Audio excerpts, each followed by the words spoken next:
My dog, Maximo Tiberio, is a rescue dog. He has a lot of aggression problems. As a result, his vet recommended training him with a muzzle. The muzzle that my dog wears is comfortable for him. It doesn't hurt him or anything. So far, we have had very good results. I take my dog to a dog park every Monday, along with my little daughter. I took my dog to the dog park like I normally do. He was wearing the muzzle. I keep an eye on him, checking for signs of trouble. Suddenly, I hear a girl cry, and my daughter is out of my field of vision, so I get worried. I tie Maximo up in an area specifically designated for that purpose, and I move no more than 15 meters away from him to search for my daughter. I find her. It was not her who was crying. And when I return for Maximo, I see this girl running towards him. She takes him in her arms and runs back to her car. Max is visibly stressed, but because of the muzzle, he can't do anything. The park was almost empty, so there was no one around to stop her, and I couldn't reach her, but I took a picture of her from her license plate. I went to the police station. There, they identified the owner of the car and sent a patrol to look for my dog. A day later, the police returned with the girl and Maximo, who was in a deplorable state, very nervous and anxious. There, the girl explains to me that she took Maximo because she thinks I am hurting him, and that she watches every Monday how he uses a muzzle against his will. Regardless of her reasoning, no matter how noble she is, I decided to press charges anyway. The stress I felt, along with the state Maximo returned, is reason enough to sue her. My sister has another opinion. She says that I'm being a horrible person for pressing charges, someone who thought she was doing the right thing, and that the girl took a risk to save a dog she believed was being abused, which is admirable. Some of my friends agree with her. I still want to sue her, but I would like another perspective to see if I am in the wrong. Not the idiot. There are plenty of dogs out there in need of a loving home. Yours isn't one of them. No matter how well-intentioned her reasoning was, she tried to steal your dog. If I were you, I would pursue charges if possible. Epic dog name, by the way. Not the idiot. This girl stole your dog. The pathetic, "I wanted to save him," is just a silly excuse to avoid being sued. She should have called Animal Services if she wanted to save him. If she wants to help animals, she should volunteer with shelters or rescue programs. There is a reason vigilantism is frowned upon, and this is a prime example. Not gonna lie, I'm not even sure I believe that's why she did it. Yet she's saying she did it to save the dog, but for all anyone knows, she's saying that now to get out of trouble. Maybe she took him because she just wanted him. If someone is willing to steal a dog in broad daylight like this, I don't think she deserves to be believed. You are the idiot. First of all, the fact you are taking an aggressive dog out before it's remotely ready to be socialized without regular rehabilitation with a professional trainer, skilled and well-versed in helping damaged canines, shows a complete lack of any responsibility on your part. Muzzles are dangerous. If a dog cannot open its mouth to pant and cool itself off, or reduce its anxiety by yawning and stretching, you are causing immense damage. Get your dog into immediate rehabilitation with a knowledgeable, reputable dog behavioral expert.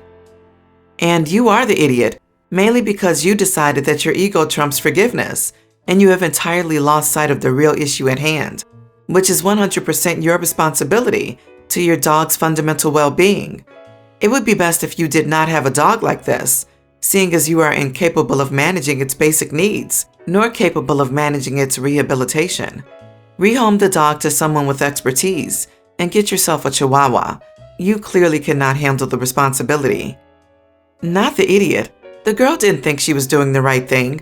She deluded herself into thinking she was doing the right thing, based on casual observations made at a distance. If she was worried about the animal, there are rescues and government offices you can contact to report animal abuse, sort of like involving CPS if you suspect child abuse.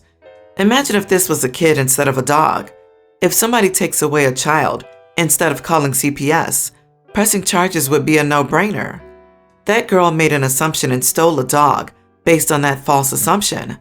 She needs to feel the full weight of the consequences of her decision, because stealing a dog, even for the right reasons, is still theft at the end of the day. I know. My husband is a grown man, but let me explain. We have a 4-month child together, and not once has he helped me beyond changing a diaper maybe once a week. I do all of the cooking, cleaning, and 99% of the baby care has been all me. I've asked him to take an overnight shift before, but he snapped at me saying, "I work, so I need my sleep so I can put food on the table for you." To be honest, that stung, but I dropped it after that. Anyway, Wednesday, he works all day and he's so exhausted when he comes home. He only wants to hang out or play games with his brothers and drink beer. I tell him I appreciate him working so I can take care of our son and go to school. I cook, I clean, and do his laundry so he can just rest. Weekends he doesn't work, so I feel like he could help out more. On top of being a full-time mom, I'm also finishing up my final semester in college. So on weekends, he had agreed to watch the baby for at least an hour so I can submit assignments on time, which is usually the Sunday at 11:59 kind of deal. Or let me take a shower since this child is glued to my hip the rest of the day. Hence the 11 p.m. curfew. So I have an hour to do my timed exams, which is just enough time for me to complete. He has yet to respect the agreed upon time for him to come home. So not only can I shower and get schoolwork done, we can spend quality time as husband and wife since he's busy all week and goes out every weekend. When he told his brothers and coworkers about his curfew, I was immediately labeled as a controlling, nagging witch of a wife. It hurt. I don't argue with him, and my requests are asked in a calm and collected manner. I have an exam due on Sunday. Can you take some time to help me so I can knock it out?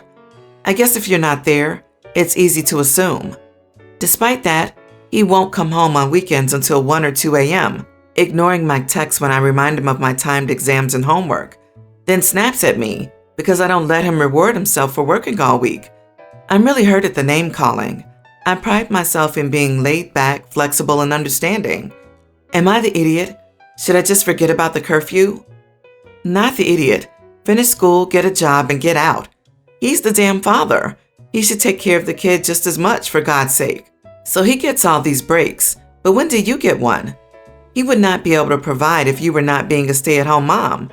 If he thinks being a financial provider is that difficult and a chore, even though you both chose to have a baby, he should be a stay-at-home dad, and you can reverse roles, and he can see what it's like to have finances held over his head. Sorry, you're married to an idiot. You have a 4-month-old child together. He should not be out unless it's for work, period. The child is the focus. When I had my son, I would have never even thought to go out and party until 2 a.m., while my poor wife and child were at home. Time to start laying down some ultimatums. OP, don't bother waiting or setting ultimatums. Slap him with visitation, custody, and support. He'll change his tune when he's 100% responsible, stuck with overnights, half days, and you can get the necessary breaks for school and whatever else you need. Plus, you won't have to do his laundry, cooking, or cleaning. He isn't a partner. He's a leech. He's a fat dead weight you do not need. So we, me 25 male, wife 25, have a baby girl who had been drinking formula. Not so much now since she's 13 months, and our doctor recommends that we start using other means to give her the nutrients she needs. This morning, my wife was prepping a bottle of baby formula since we were going to visit her family in the next state over. I took a couple of days off since I wanted to be there for our daughter's first time meeting wife's family, about a 4-hour drive. I've always been curious as to what formula tasted like. Don't know why, but I've always been a pretty curious dude. So I picked up the bottle and did the thing you have to do to test the temp by putting some on my wrist. But instead of just wiping it off, I just licked it and instantly started gagging. That stuff is really gross. If you hadn't tasted before, I honestly wouldn't even recommend it. My wife came into the kitchen to see what all the commotion was and asked me what was up, since I was retching hard. Seriously, it's gross. I told her that I tasted some formula and it was like next level gross, and then commented that it's wild that daughter just laps this stuff up. Well, my wife became pretty annoyed at me. She asked why I would drink some of my daughter's food. I told her it was just a little taste and not like I downed a whole bottle. Still, she said it's weird and that my curiosity will end up killing me one day. I won't deny that, as I've been in some pretty vicarious situations due to this curiosity. She called me an idiot for taking food from daughter's mouth, even though those few drops would have been wiped away anyways. Didn't say that, as I didn't want to argue further, but did tell her exactly how I tasted the formula. We got to my in-laws' place maybe an hour ago, after saying our hellos and letting our grandparents meet their new granddaughter. My wife told her mom what I did earlier in the morning, to which mother-in-law, bless her soul, said that it was normal to be curious and that it's not weird that I tasted a little of the formula, then said it's not like your father who wanted to taste the source as I breastfed you, which made me burst out laughing, and father-in-law just had a grin, and wife was just standing there in shock. My wife still thinks I'm the idiot, and I'm currently outside with father-in-law as he grills typing this, but I wanted to know, am I the idiot? Not the idiot. I'm in tears at what your mother-in-law said. She sounds cool.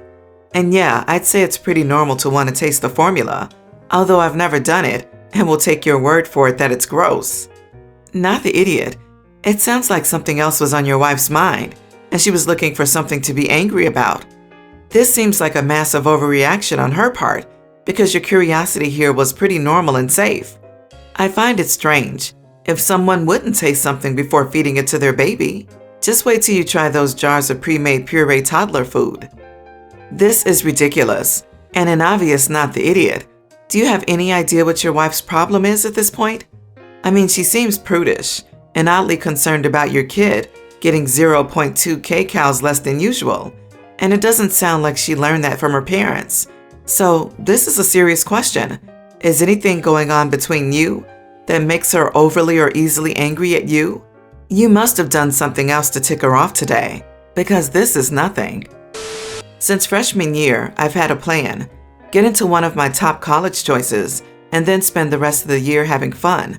This is because my last few years, I've been grinding a lot on my grades, tennis, which I've been playing since I was 7, but competitiveness picked up during high school years, SATs, etc.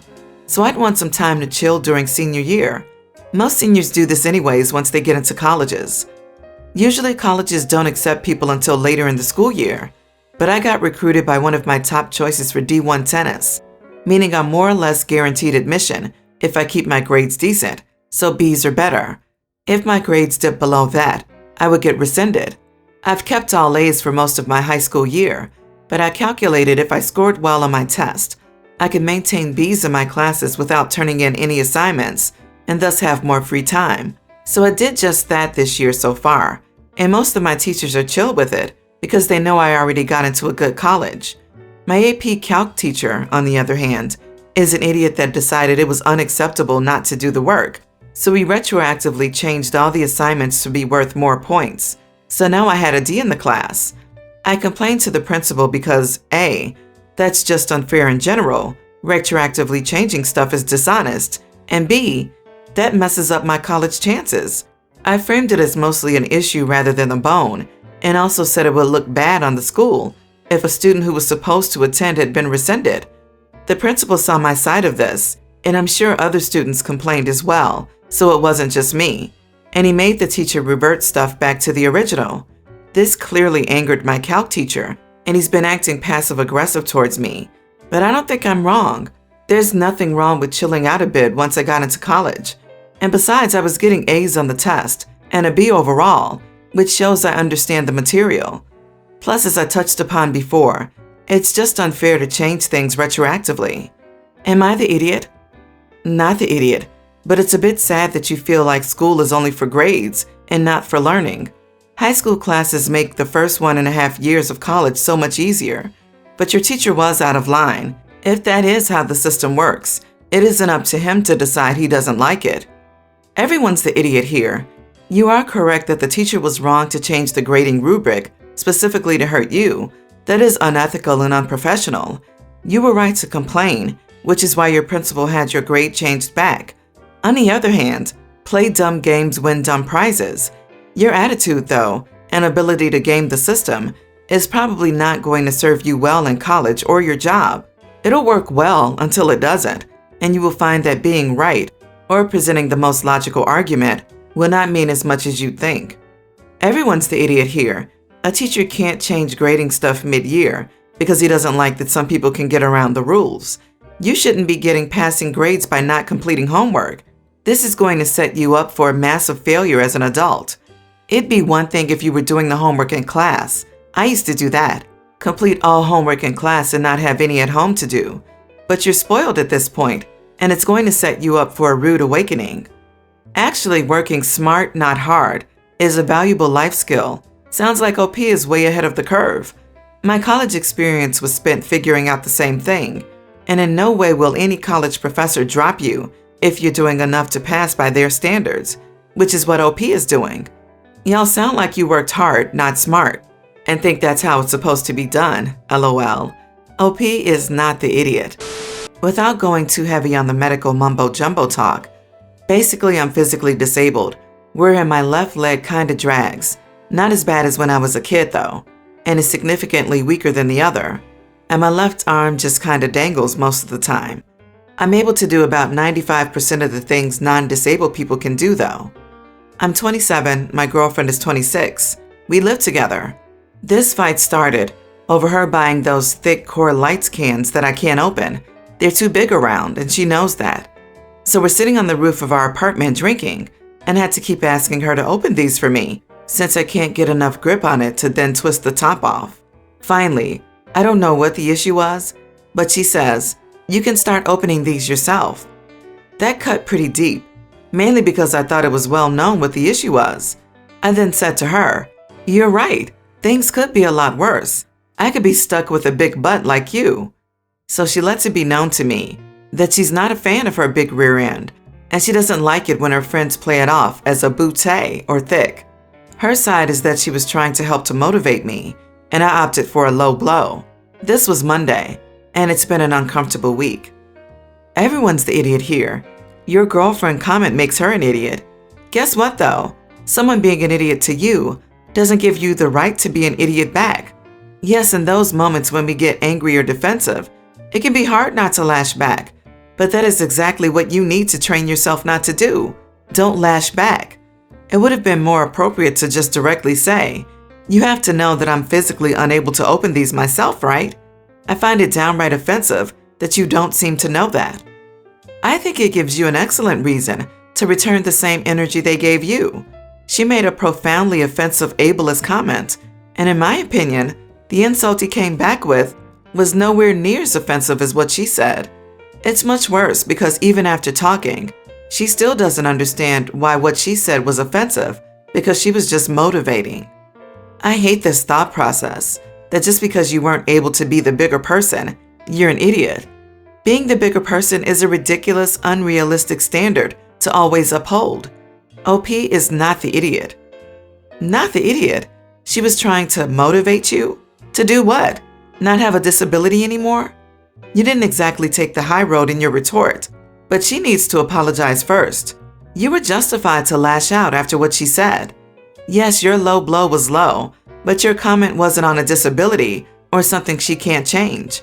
Her comment was on something that no matter how hard you try to change, you would never be able to. Hers was worse by a mile. She is shaming a person's physical disability, and everyone's like, "Take the high road, be the better person" nonsense. Sometimes a reality check slapback is a correct response. OP, your girlfriend, is an ableist, which, to me at least, is a quality I do not want to see in my future wife. I honestly hate ableist, and you had every reason to snap at her and end the relationship.